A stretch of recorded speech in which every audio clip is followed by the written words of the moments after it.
December's here. If the Sabres are going to wake up and make a push, they need to get it done on the road. They currently have 0 regulation wins on the road this season. As for the Flyers, they haven't been fast starters. Definitely no quit in this team. They lead the NHL in comeback victories. We are counting you down to puck drop. It is Buffalo. It is Philadelphia. It's the NHL on TNT. It's opening face-off presented by Verizon, powered by Verizon. It's a winter wonderland. Oh, ho, ho, ho. So festive in here, boys. Silver bells.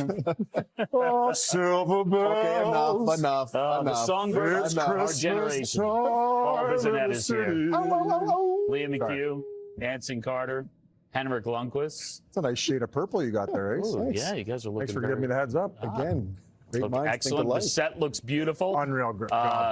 It's great to have Hank back, if for no other reason than he is our unofficial fashion guru. I'm going to go right back to Nick Deslauriers. Oh, that's a tough sweater. Because I got to ask you, the sweater's one thing, but the hat, can I get you this hat? You look like you love me. Hank, would you wear that? Can I get that for you? I don't think so. Hats don't touch that coif, Hank. He owned that look. When did, he walked right? in, I'm like, Oh, yeah. I said it when he walked in. Don't mess with that guy. He's ready for a war. If you run out of firewood, I'd tell you use that sweater. That thing's horrendous. Do you wear I'm not hats, a Hank? fashion guy either, but that thing is brutes. Do you wear hats, or do you just wear like the tennis brims? I'm actually a hat guy. Oh, you are? Oh, Okay. yeah, every morning. Okay. You know, you don't have to worry about the hair. You just throw a hat on. Yeah, Easy peasy. I get a feel. You have a 3-piece hat. Yeah. If you're wondering why his tan looks so good, ladies and gentlemen, he was in Turks and Caicos. So get a zoom in on Hank's tan. That thing is unreal. It's nice. Yeah. It is. You're sponsored by like a bronzing cream. Darren My Pang-esque. goodness, yeah, That's how many a nice, peptides you take? Nice little Pangers? vacation. I needed it. I needed it. The Hall of Fame tan. Yeah. You deserve it. Well, listen, it's back to the grind, my friend. It's I'm great to be afraid. back. And Back to I'll welcome reality. everybody to the Eastern Conference parody party because everybody is involved right now. The Flyers, they're in that final wild card position, but look how tightly grouped this whole thing is. Flyers within striking distance of both the top and the bottom of the standings. The Sabres, they missed the past 14 postseasons, second to last in the East, not in panic mode. They're a point ahead there of the 2-time Cup champion Panthers. They're just 4 points back of second place in their division. They won 6 of 9.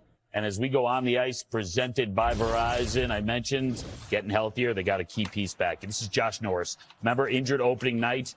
He returned to the lineup on Monday. 2 goals and an assist in their win over the Jets. You know, because he's been injury prone, it's almost easy to forget how good he is. It really is. I mean, this guy's a guy that scored 35 goals at one point during his career, but he just can't stay healthy. I mean, he's crafty, he's shifty, he's creative. He's just the kind of player the Buffalo Sabres need. I'm sure Sabres fans, Biz, aren't very happy seeing what Cousins is doing at Ottawa right now. So they want to see some sort of return on their investment.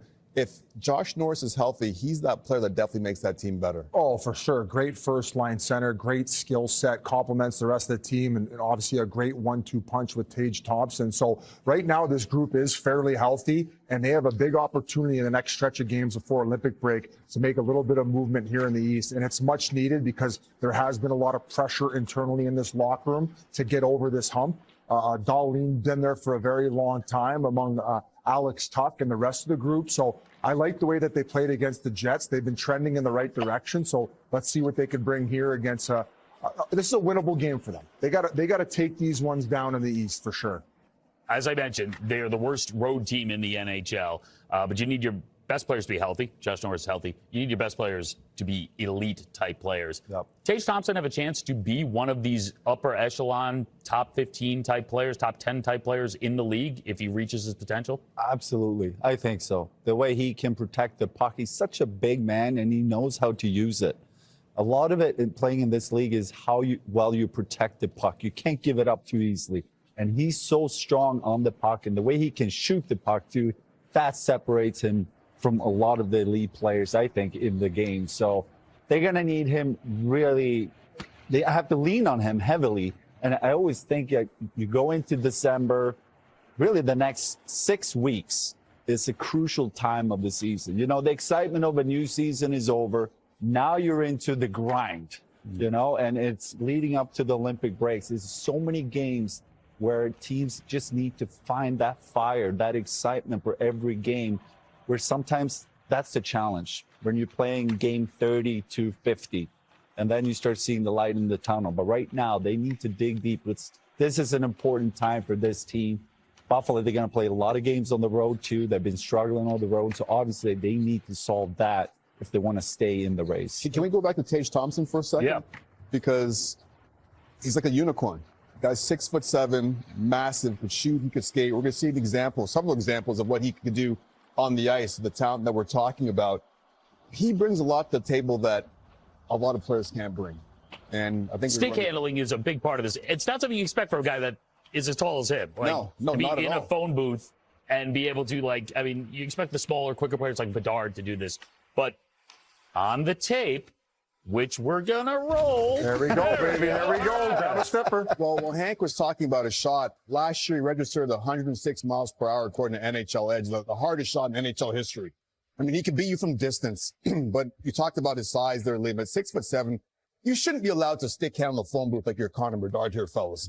I mean, that's illegal. That's just gross. You should not be allowed to do that at all, but this is what I like about his game. He wears an A. Kulich, he's going to score this empty net goal here, guys. Come on. He was a threat to be a game-time scratch. And he understood that he was playing poorly, gets the puck over to him. Kulich scores. He scores again a couple games later against Montreal. But the reason why we threw this in here, that's the golden goal. That's the first time Team USA won the World Championships in forever.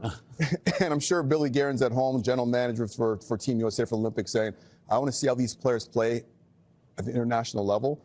And Tage Thompson is certainly a player that brought it to the table and has shown that he could play on that big ice, or he could play representing his country. Yeah, as far as the stick handling, too, I think he uses a pretty short stick. And I've loved his game so far this year. And we're going to see another clip here, too, of him handling his own business, right? We talk about power forwards in the NHL, and there's a minimum of them. This is going back to last February, and that's Stefan Nason right there. And I understand he has to play physical, ends up getting Tage Thompson up high. And from my understanding, after talking to Keith Yandel, he went in the locker room before this game, before the rematch, and other guys in the locker room said, we want to go at him and we want to take care of your business. He goes, no, I'm going to handle my own business. And he did very well against Nason here, and you could see the tap afterward, mutual respect. But the fact that not only can he score at the goals like at the top of the league, the way he could put it in the back of the net, but when you're seeing situations like that, when you're seeing one of your best players and one of the best players in the league handle his own business like that, that tells me that there's not really a cultural issue in that locker room anymore, especially at the fact that they had 4 or 5 guys in there willing to want to handle his business as well. So very good to see that. And going back to your question, at the top of his game, going back to a few years where he had 40 goals, yeah, he could be a top, 10 to 15 player in the league when he's playing at his best. I get what you're saying there, and you're right. Guys would appreciate that. But as a guy that protects his teammates' biz, what are you thinking watching them do that? Are you thinking, hey, you probably shouldn't be doing that? We don't want you breaking your hands. I obviously, I would have been very willing to do so, but the fact that he went in there and these guys, I respect and I appreciate the fact that you're willing to do that as my teammates, but I want to do this myself. That tells me how big of a leader he is, and I think he's aware of the situation they're in. This is a year where they desperately need to make playoffs, or at least show that they're a contending team. And if they could stay healthy and they continue in this trend, I think they could be on that cusp as we're seeing right now. Looking something like a young Rick Tocchet, a guy who can handle his business and also put 40 goals in the back of the net as well. Toc, our former colleague, is now the head coach of the Philadelphia Flyers, and I got to catch up with him earlier in the night. Toc, it's great to have you on. Just the two of us. Nobody interrupt me. I mean, I've already gotten like 6 seconds and no one's interrupted me, so you know that Biz isn't here right now. This is what the show should have been. Like old times. Really from the start. Just the two of us. Chopping it up. Hey, listen, I got to ask you, because I remember when Keith Jones was working at TNT and then he took the job with the Flyers and how much it meant for him, not just to get that job, but to get that job with that organization. You started as a Flyer, you finished as a Flyer, as a player. What does it mean to you to be a Philadelphia Flyer? Yeah, the crest is big for me. As a young kid coming here, played 13 years here. When I left, I came back as an older guy. But just I know the area, I know the fans, the area, the crest, what the Flyers mean to the fans, the passion in the city. So know a lot about that stuff. So that's why I want to be part of this. Hopefully we can turn this thing around and bring the Stanley Cup to the city, because it's just a passionate fan base that's looking for a winner. Well, and you got some young talent on this team. Let's talk about Matvei Michkov. What do you think he needs to do to reach his potential? Not just you working with him, but on his own. And what do you think his potential is, Todd? Yeah, there's a huge ceiling for him. He's a very crafty player, very good down low, can make plays under pressure, not afraid to go to the net, and he's feisty. You know, you get all that plus a talented guy. There's something there, obviously. You know, he come over from Russia, trying to learn the language, and you know, there's some learning curves that learning the North American style of hockey, things like that. But his game is starting to come. You know, he's got 7 or 8 goals now after a slow start. Starting to get his legs. You know, I think that's going to really help him. But yeah, he's a great kid to coach. You know, I think when we look forward to this season of Flyers hockey, one of the great question marks, one of the most fascinating things to speculate about was the dynamic that would exist between you and Trevor Zegras. You know, Trevor always seemed like this guy who, you know, looks like skateboarder, surfer. You're in there. If you Google Rick Tocchet, it shows you videos of Tock out there just hammering people, scoring goals. And we're wondering, like, would there be a clash there? Zegras has had a tremendous start to this season. What has surprised you about him? First of all, he's a great kid. First of all, so he buys in what we're selling here. You know, even when he makes a mistake, we've put him back out there. He's corrected his mistake.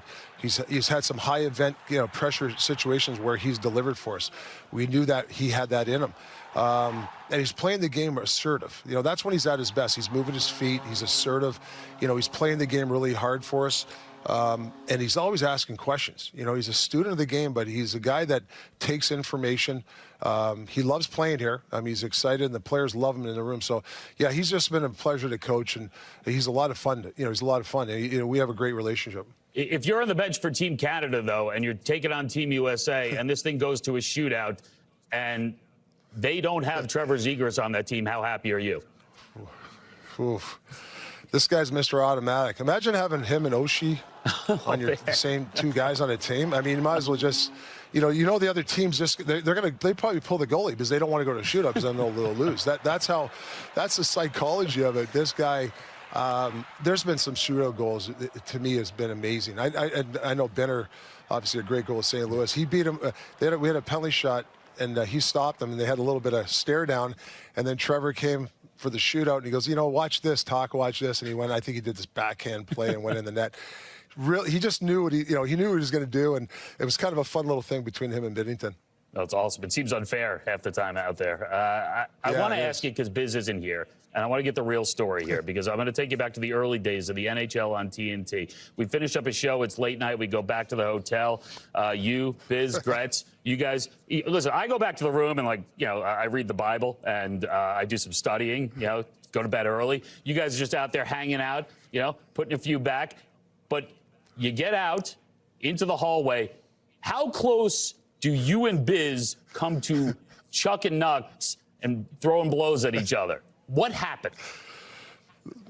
Well, we discussed something on the air. You were there, and you're good at that because you'll egg us on. Remember, it was about a rush coverage or something, and Biz was describing it like the old days, and I said it was different. And we kind of had a good argument, and we continued on the car ride home to the hotel. We continued up to Gretz's room. We continued after we left Gretz's room, and then we were in the hallway basically screaming at each other, and some person came out in a little robe and opened the door and looked at us screaming at each other and shut the door, and me and Biz said, we better call it a night. But we laughed about it. Like, I love the guy. He gets a lot, you know, a lot of people tease him. He's actually a very knowledgeable guy. He knows the game very well. And obviously, you guys do a hell of a job on TV, but it was fun to talk hockey with him and have fun. He's a great guy to work with. All right, prime Rick Tocchet, prime Paul Bissonnette. They drop the gloves. What happens? I can still beat him up at 61. Put it that way. So if you're asking me at 30, I mean, he might have a little bit. It might last a little bit long, but not when I was 30, 35. He you know. Biz, you know, he's a good-looking guy, but that nose wouldn't be it'd be bigger than it is. Trust me. Beautiful. Todd, those are fight words. Biz is gonna make a comment. I know. I'm so happy it worked out. I'm gonna get buried. So I know. It's the best when he can't respond. Todd, Doc, listen, appreciate it, man. Thanks so much, and good luck, bud.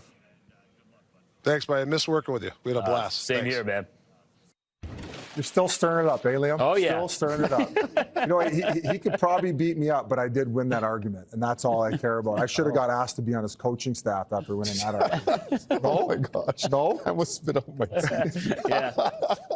Run the I power might be play. getting the call. Once I turn my phone off of airplane mode, I might be getting a text. But, oh, man, we had some Are fun you going to battles with comment Tom. about that? You have nothing to say? What's happening? No, but I agree with him, though. You do know a lot about the game, Biz. Well, no one's questioning that. Yeah. But Well, when you sit there at the middle of the bench your entire career, you hear the coach say a lot of stuff. So I tend to absorb a lot. So I got to thank my great coaches along the way, like For not playing you? for not playing me. Hey, that's why we ended That up was making the playoffs secret to all your those success, years. really. Yeah. It is. That's Yeah. human grocery I just like coaching that staff. 61-year-old Rick Tocchet says he'd still Flyers coaching staff. bash you in a fight. I'd like a piss test for Tom. I think he's on some The nose looks substances. good for you. The tan looks spectacular for Hank. I mean, he's been Whatever putting in a he's lot of doing, I work. need it. There he, oh, there he is. Oh, yeah. Jeez. Look at that little gut. Jeez. That's a Will Ferrell gut. Yeah. I wish I wasn't wearing my That's glasses. not. Look at that. Jeez. Post some Oh, patch go to on there. commercial. What's in the moves? Go to Hank? commercial. Jeez. Racing Oh, stripe. my God. Hey, landing strip. What's going on there?